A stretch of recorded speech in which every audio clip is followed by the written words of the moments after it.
చాలా మంది ఇప్పుడు అనుకున్న అపోహ ఏంటంటే అబ్రాడ్ అనేది చాలా ఒక ఎక్స్పెన్సివ్ జర్నీ. ఎందుకనంటే ఫస్ట్ మనం ఫ్లైట్ టికెట్ వేసుకోవాలి, అక్కడ చదువుకోవడానికి Yes. యూనివర్సిటీకి డబ్బులు అవుతాయి.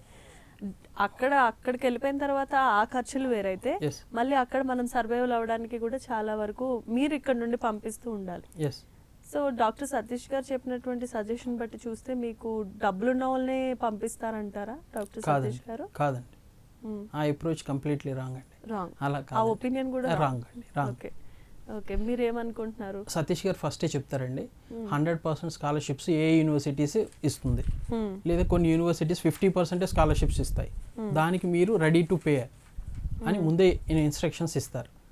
మేము ఫస్ట్ ఏషియన్ యూనివర్సిటీస్కి అప్లై చేయడానికి రీజనే 100% స్కాలర్షిప్స్. ఓ ఓకే. మా గోల్ ఏముందని అది క్లియర్గా చెప్పాం సతీష్ గారికి, మాకు ఈ విధంగా కావాలని. దాని ప్రకారం సతీష్ గారు సెలెక్ట్ చేశారు యూనివర్సిటీస్. హాంకాంగ్లో ఇన్ని యూనివర్సిటీస్, సింగపూర్లో ఈ యూనివర్సిటీస్, ఇవైతే 100% స్కాలర్షిప్స్ ఇస్తాయి. ఓకే. దాని ప్రకారం అప్లై చేయడం జరిగింది. ట్యూషన్ ఫీజు 100% వచ్చింది.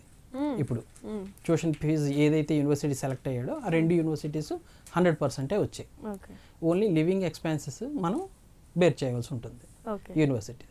అది కూడా అది కూడా కొన్ని యూనివర్సిటీస్ ఏంటంటే బేస్డ్ ఆన్ ద వీళ్ళ పెర్ఫార్మెన్స్, బీటెక్లోని ఎంఎస్లోని వీళ్ళ పెర్ఫార్మెన్స్ని బేస్ చేసుకుని వాటికి కూడా స్కాలర్షిప్స్ ఉన్నాయి.